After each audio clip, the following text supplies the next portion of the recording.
오늘의 사연 시작합니다. 안녕하세요. 저는 33살의 장애인 복지관에서 일하고 있는 사회복지사예요. 어디 가서 직업이 사회복지사라고 하면 굉장히 차분하고 선할 거라고 생각하세요. 하지만 저는 그냥 보통의 평범한 직장인일 뿐이랍니다.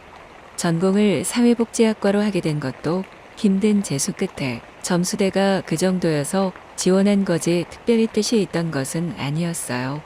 열심히 학교를 다니면서 학점 관리를 하고 사회복지사 자격증까지 따면서 무난하게 취업을 하게 되었어요. 저의 첫 직장은 서울 변두리에 있는 작은 사회복지관이었어요. 주로 장애인들의 사회재활을 돕는 일을 했고 그 외에 행정, 복지 일도 함께 했죠. 규모가 작아서 일이 많지 않을 거라고 생각했는데 며칠 지내다 보니 그렇지가 않더라고요. 복지관은 아침부터 북적였고 늘 소란스러웠어요.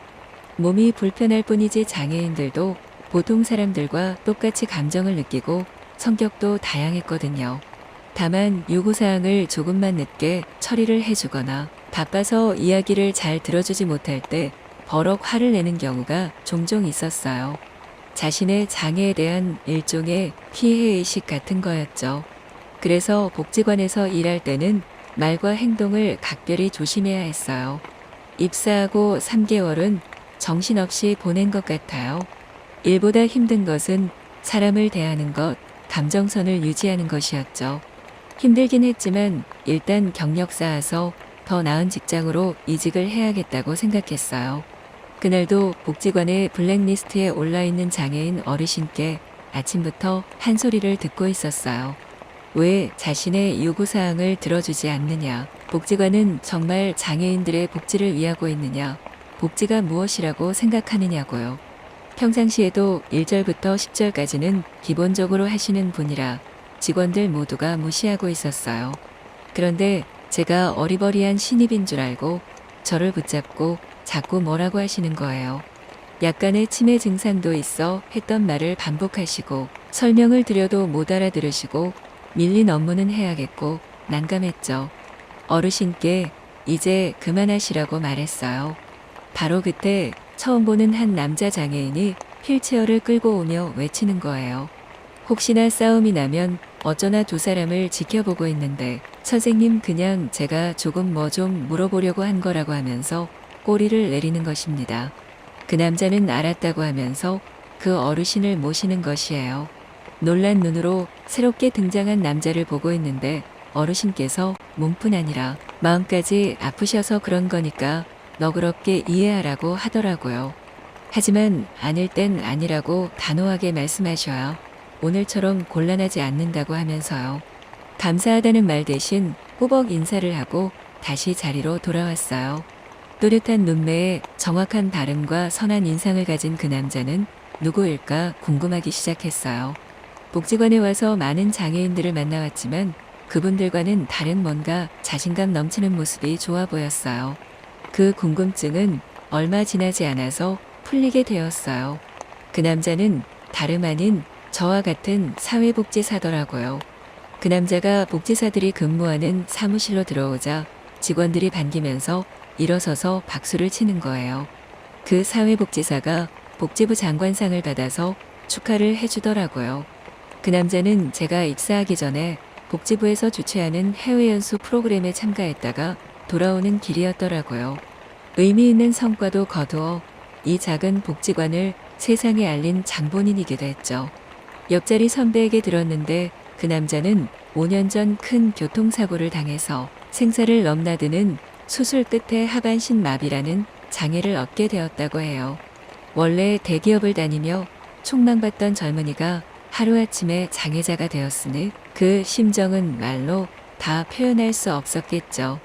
그럼에도 불구하고 다시 일어나서 새로운 삶을 읽어가고 계신 분이라며 복지사들의 롤모델이라고까지 칭송하셨어요. 함께 일을 하다 보니 그 말 뜻을 알겠더라고요. 일에 있어서는 정말 시작과 끝이 분명했고 체계적이었어요. 뿐만 아니라 복지관에 오시는 장애인분들을 얼마나 친근하게 대하는지 부침성도 대단하다는 생각이 들더라고요. 한 걸음 물러서서 선배를 바라보면서 우리의 모습이 모두 다르듯 그분의 장애 역시 그냥 하나의 모습일 뿐이다라는 생각이 들었어요.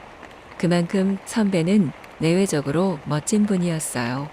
선배 덕분에 직장 생활도 훨씬 수월해졌고요. 선배와 기획하고 진행하는 일도 많아지게 되었어요. 함께하는 시간이 늘어가면서 진취적이고 열정적인 선배가 제 마음에 점점 차오르더라고요. 장애를 가진 남자를 사랑한다니 처음에는 이런 자신이 낯설게 느껴졌어요. 그런데 선배를 만나고 장애가 사랑하는 마음 앞에서는 아무런 장애가 되지 않는다는 것을 깨달았어요.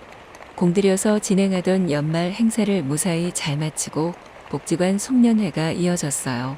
복잡한 마음 때문인지 그날따라 주량을 넘는 술을 마시고 한참을 휘청거리고 있었죠. 밖에 나와 서 있는 제게 그 선배가 다가오더라고요. 무슨 일 있는 건 아니지 하면서 준비하느라 정말 고생 많았다고 말을 하더라고요. 언제나처럼 다정스럽게 말을 건네는 선배에게 대뜸 고백을 해버렸어요. 선배를 좋아한다고요. 선배는 당황한 듯 웃으면서 말하더라고요. 선배는 취했다고 하면서 무시했어요.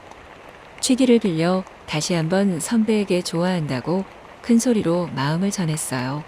그런데 그 순간 일행들이 몰려오고 선배로부터 아무런 대답을 들을 수 없었어요. 며칠이 지나고 다시 선배와 단둘이 마주하게 되었을 때 말했죠. 선배님 마음을 알고 싶다고요. 그러자 선배는 의아한 표정을 짓다가 생각이 난 듯 말을 이어갔어요. 나도 좋지만 이성적으로는 아니라고 말을 하더라고요. 자기는 누군가를 받아들일 만큼 큰 품을 가진 사람이 아니라고 했습니다. 어느 정도 거절은 예상했어요. 자존심과 책임감이 강한 선배는 그러고도 남을 사람이었으니까요. 그렇게 돌아서는 선배를 그 순간 잡을 수는 없었어요. 하지만 포기할 제가 아니죠. 고백 이후 어색해하는 선배에게 평소와 다름없이 대한 것은 물론 더 열심히 일하면서 선배의 마음을 얻기 위해 노력했어요.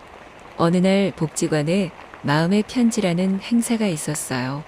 익명으로 감사의 마음과 사랑의 마음 그리고 사과 등등을 전하는 행사였는데 기회라고 생각했어요. 그래서 선배만 느낄 수 있도록 구구절절하게 편지를 썼죠.